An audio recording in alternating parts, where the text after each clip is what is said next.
Hello అండి, ఎలా ఉన్నారు? మేము బాగున్నాము. మీరందరూ బాగుండాలని కోరుకుంటున్నాను.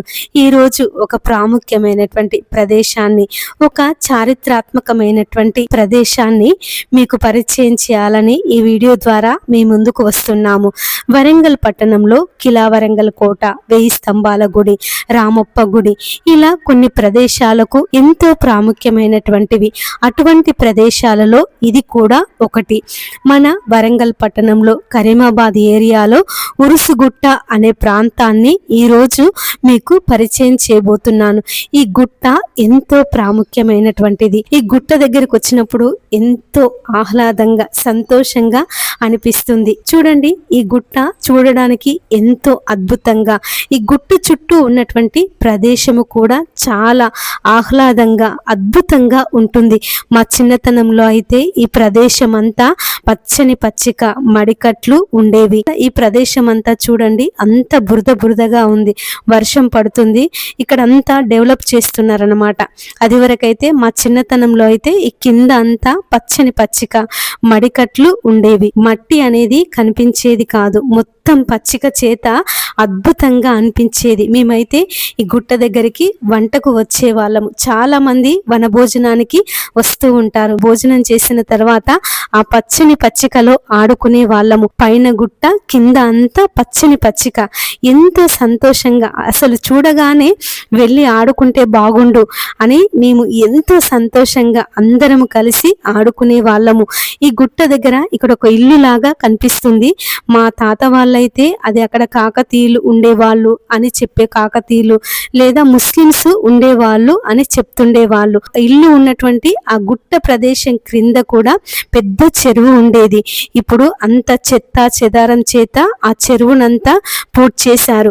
ఆ గుట్టను కూడా ఇండ్ల నిర్మాణం కోసము క్రమక్రమంగా ఆ రాళ్లనంతా తీసుకెళ్తున్నారు. ఇప్పుడు గుట్ట పక్కన ఇక్కడ కనిపిస్తున్నటువంటి ఈ తల్లి కూతుళ్ళ బొమ్మలు చాలా మంది సద్దుల బతుకమ్మ ఆడతారు.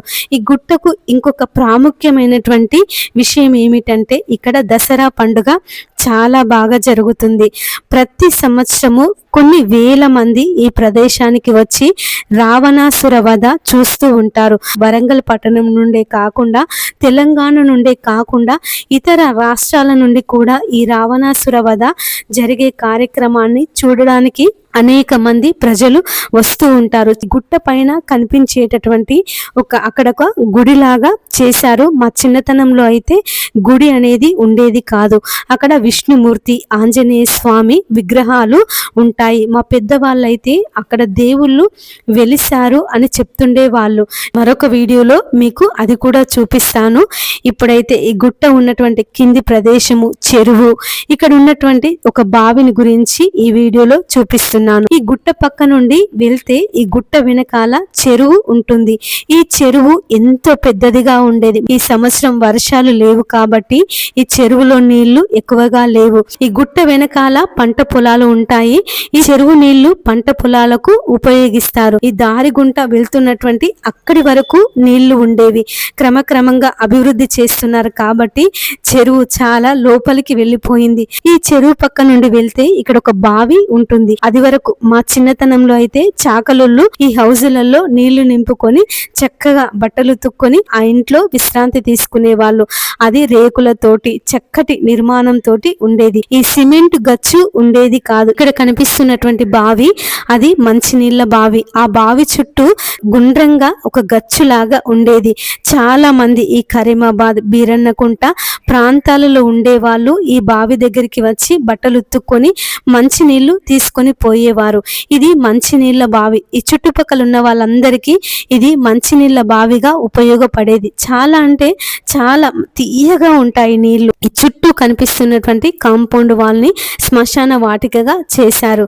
చూడండి, ఈ యొక్క గుట్ట చాలా ప్రాముఖ్యమైనది. ఇది అద్భుతమైనటువంటి ప్రదేశము. మీకు కూడా చూడాలని అనిపిస్తే ఇది వరంగల్ ప్రాంతంలో కరీమాబాద్ ఏరియాలో ఉరుసుగుట్ట అని పిలుస్తారు. ఇదండి ఈ రోజు వీడియోలో మా ఉరుసుగుట్ట గురించి మీతో కొన్ని విషయాలను పంచుకున్నాము. మరొక వీడియోలో ఈ గుట్ట పైన ఉన్నటువంటి ఆంజనేయ స్వామిని గురించి, విష్ణుమూర్తి గురించి తెలుసుకుందాము. మా వీడియో గనుక మీకు నచ్చినట్లయితే లైక్ చేయండి, షేర్ చేయండి, సబ్స్క్రైబ్ చేయండి, కామెంట్ చేయడము మర్చిపోకండి. Thank you for watching.